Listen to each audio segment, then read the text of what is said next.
Emails from Afar, a chef's culinary adventure around the world. By Mike Sanders. Chapter 14. The Problem with Thinking. 12/26, Day 41. Christmas Day was a travel day for us. We arrived back here in Vientiane yesterday after an uneventful trip from Luang. We decided not to fly back from Luang Prabang as it would have cost us over $100 apiece. We decided to hire a minivan to take the trip back instead. This time, it wasn't the bus trip from hell. Instead of a 12.5-hour ride, it was 6. Big difference. Vientiane, the capital of Laos, sits on the banks of the legendary Mekong River, which right now is at its lowest point of the year. Looking across to the other side, all you can see is a vast expanse of dunes and gravel bars where the river should be. The long-awaited monsoon doesn't start for another month or so, and off in the distance, across the sandy plain, sits the southern bank of the river, which is Thailand. Right now, the water is just a small silver ribbon meandering its way through the expansive dry riverbed, but when the rainy season is in full swing, the river swells to the very brim of the steep 20-foot banks. We sat under a small grass awning and had a fresh coconut at one of those riverside cafes. The man who was working at the stand had a 3-foot machete in one hand and a green coconut in the other. With 5 swift and adept hacks of the machete, he cut the top into a perfect little spout. He then popped a straw into the little hole in the middle, piercing the inner flesh, and handed it to us with great pride. We enjoyed the refreshing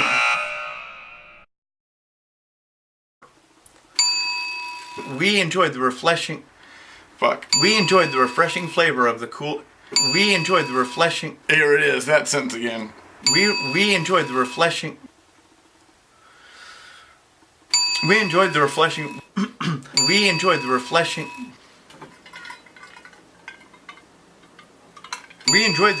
flavor in the cool shade.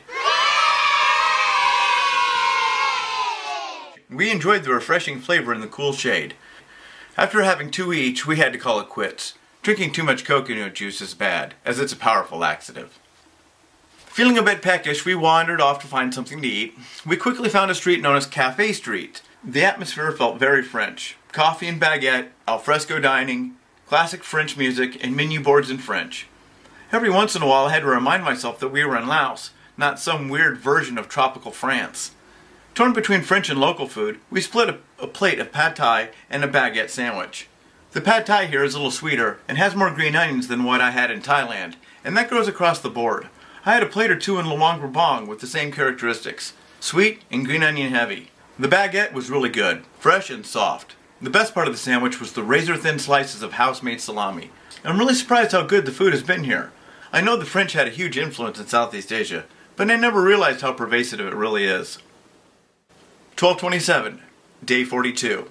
Now that we're in the capital, it's easy to see that this is a communist country. The hammer and sickle are still flying high here, in the last whiff of air from the Cultural Revolution. All the trucks look like something you would see in an old 50s film from a communist military parade. The money has the hammer and sickle on it, as do all the government buildings. I've seen lots of old men sitting at sidewalk cafes smoking, drinking coffee, and hanging on to the lost glory days of the revolution. Still wearing their faded blue uniforms issued all those years ago, each one had a washed-out red star on their tattered blue Mao hats. Their eyes still had the same pride in them as they did the day they enlisted. The boulevards in Vientiane are wide and made of broken-up concrete pads. All of them are littered with trash, and sadly, it's all of a Western nature. Pepsi cans, potato chip bags, candy bar wrappers, etc. All of the gutters have some bluish liquid flowing through them, which is less than appealing. The main buildings here are dead gray concrete monoliths that have an uplifting communist name or slogan emblazoned across them. Giant dusty red metal signs are sprawled across the front proclaiming some aspect of communist dogma, and quite strangely, all of the signs were in English. Some of my favorites included the People's Hall of Self-Betterment and Straight Thinking, the Mind's Liberation Hall for the Democratic People's Republic of Laos, Victory over the Imperialists, Building Number 3. Free markets are starting to run rampant here. The country is still deeply impoverished, but goods are starting to flow in. 10 years ago, everyone here was broke and there was nothing to buy. Now, people are still broke, but at least they can buy Pampers, Pringles, and Pepsi. Go disposable capitalism, helping to pave the world's beauty and trash since the early 1920s. One reason that Laos struggles with achieving modernity is that here, thinking is considered a disease. like leprosy or anthrax. Seriously, I've had more than one local tell me this in casual conversation. What's the reason behind such mindset? Well, it goes something like this. Thinking leads to work, and work sucks. Pure and simple. I've had one guy actually tell me that most of the world's problems are because somebody was thinking too much. His examples included things like war, lust, nuclear weapons, greed, pollution, religious hatred, colonialism, cultural intolerance, going to the moon, and on and on and on. All products of thinking. Why think? Just better to smoke a little opium and enjoy life. Interesting perspective. My reaction to that? Thinking does get us into trouble. It's true. But thinking also gives us little things like roads and sewers, construction, security, medicine, electricity, flight, writing, and let's not forget art and music. I think art and music are kind of important. Most significantly, thinking gives us the ability to empathize and sympathize with our fellow man, to have compassion for others, to think of what it's like to walk in another man's shoes. And isn't that what community is all about? Caring about the people around you while striving towards a common goal? Being part of a community is a big part of what makes a human a human. Seeing as how they think this is a communist country, I'd think that thinking, or the idea of raising yourself in the community out of poverty, would be front and center. But that's what I get for thinking and not smoking a little opium. 1228, day 43.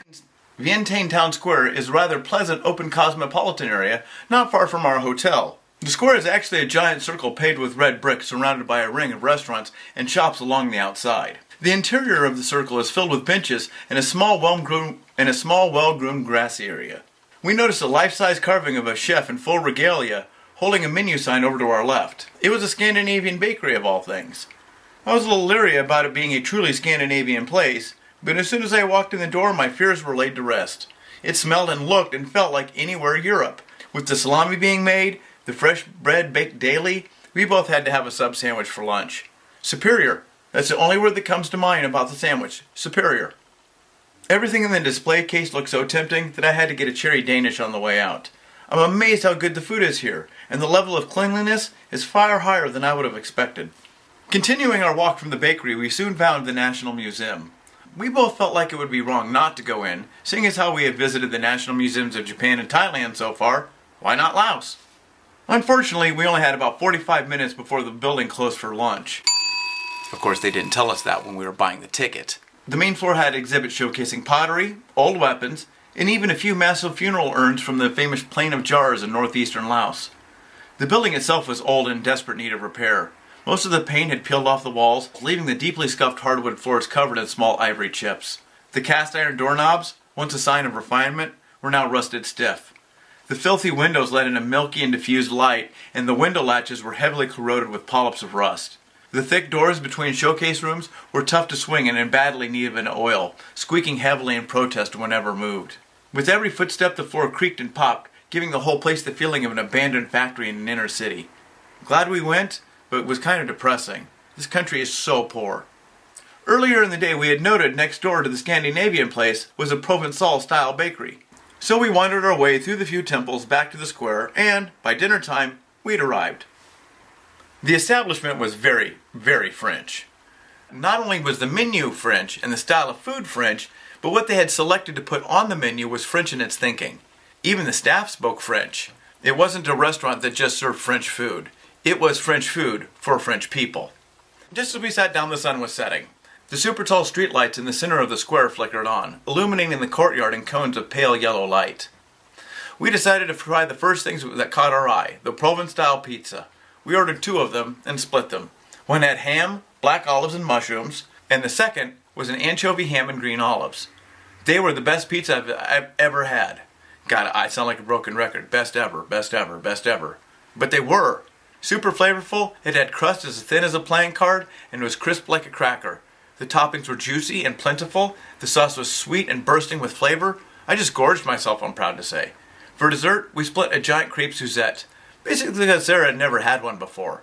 And of course, what meal would be complete without a pot of French press coffee?